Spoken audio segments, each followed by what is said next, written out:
This is a summary of my book on alphabets of life. Why write it?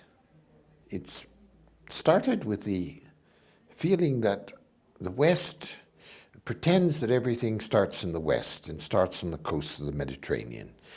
I'm going to show you that in fact there are two other sources. One, the Slavic, and the other, the Hindu.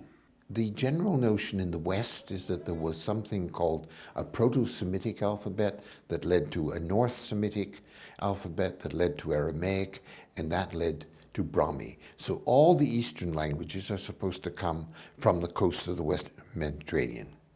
My book is about two other sources of letter making. One, the Slavic. And here there's an extraordinary alphabet, may go back to 11,000 BC. The difference with this and other alphabets is that you have symbols plus pictures together. And those are also linked with mudras. And here you see some symbols coming together and then pages of those. And those are two details from that extraordinary page. So you have symbols like this, that add up to a word, and then the whole thing, and then combinations.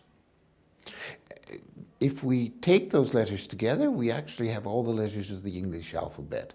So how it got there, we don't know, but somehow the same forms are there. Well, there are other sources of the Russian and the Slavic. One is the Scythian Scytho-Sarmatian. Here you see an alphabet. That becomes the Old Bulgarian, and a subset of that becomes the Chuvash, and another subset of that becomes the Russian. Then there is the Sanskrit tradition. Well, that has its roots in the Old Vedic, where the Vargas, or the sections of the alphabet, go horizontally. By about between the 6th and the 3rd century BC, Panini arranges those vertically, and then they get linked with the 5 elements, and then with the 5 element senses and so on, to create a descent into matter. And then if you go the other way around, you start with the elements and go backwards, and you go back to an ascent to God, well, in this case to Shiva and Shakti. The Hindus linked this in the body with the chakras, and then in the heavens with the constellations. That idea was modified slightly when it went to the West, so you had 5 chakras rather than 7, but the basic principles remained. They traveled via the Celts to Quebec. They traveled probably via the Bering Strait to the North American Indians in this form, and they traveled to Russia in this form. And they traveled to the mystical tradition in this form, which kept all the dakinis and other symbols. Now, in the Hindu system, the whole thing is linked with breathing and life, and gets linked with runes. It also gets linked with movements of matrices, here in Russia, here in the north, and here in a so-called yogic runa. We get heavenly models where they get linked, first of all, with the constellations. Here you see them this is with the so-called Futhark runes, here with the Phoenicians. The Hebrews linked them with the stars. And then there are earthly reflections when we link these runes with the 8 seasons of the year, the 12 months, and so on. Then there is an eastward movement. So the same mouth that we use for Sanskrit gets used for the Thai alphabet. And it spreads via Brahmi, that was introduced by King Ashoka in the 3rd century BC, to over 40 major languages all the way from India to Japan. Then there's a westward movement. This same mouth, now without the cerebrals, gets used to create the Persian alphabet with very different symbols in Persia, now called the Persian alphabet. And a modification of the alphabet becomes the basis of called Indicum, becomes the basis of the Chaldean alphabet and also of the Ethiopian alphabet. And Brahmanicum, an alphabet of 22 letters from India, becomes the first alphabet of the second alphabet of Solomon, and then Hebrew 3.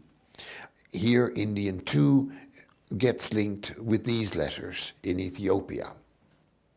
Then there's a whole story of Western alphabets generally. So the 33 letters minus 7 becomes a 26-letter alphabet, minus 4 becomes a 22-letter alphabet.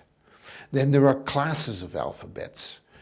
And these start with sun symbols and things like that, then geometrical versions like this, as in Razan's Molvitsky, and then in Lepenskog Gvira. So we're now going from Russia over to Serbia. Then the letters are linked with shapes and numbers. Here the octagram with the runes in Scandinavia, here with a cube amongst the Hebrews. And then there are conclusions to be made, namely that what makes letter making? Identity, order, belief, creation, life, and templates. And so we find that each of the great cultures has a written cursive form, but they also have a capital form that they use for their monuments and so on. Here is one from Tibet, from Mongolia, and from Armenia. And we see that symbols and letters link together. So here we are in Russia, here we are in Christ Church, Oxford, where this is Agni, the backwards swastika. Here it is again, and here that backwards swastika is part of Muhammad in the Islamic tradition. And all of the great cultures use matrices to create their language. Here I show you Thai, Arabic, and Japanese as examples. And to show you the connections between East and West, here I show you a Han alphabet. Here is a detail of that. Here we are in Egypt, and here we are in versions of Coptic and Greek.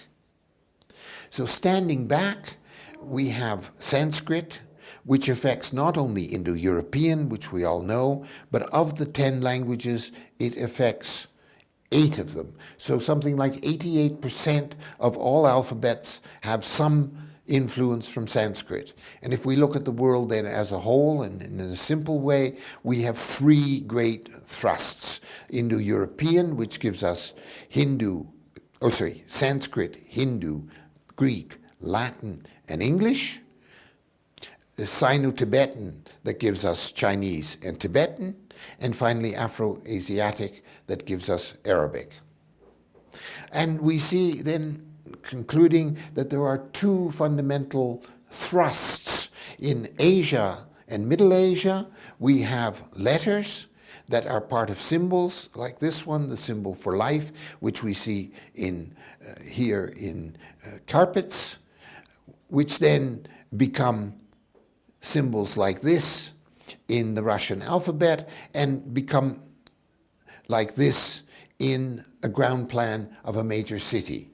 The West, by contrast, takes these symbols like this one and this one, makes it into individual letters, but loses the context. And here is the context of the Indians with their Saptaloka, or their 7 places. Those 7 places become the Chaldean triple universe, the Babylonian universe, and then the purgatory of the Christians. It becomes in a portable version, the 7 candles of Babylon.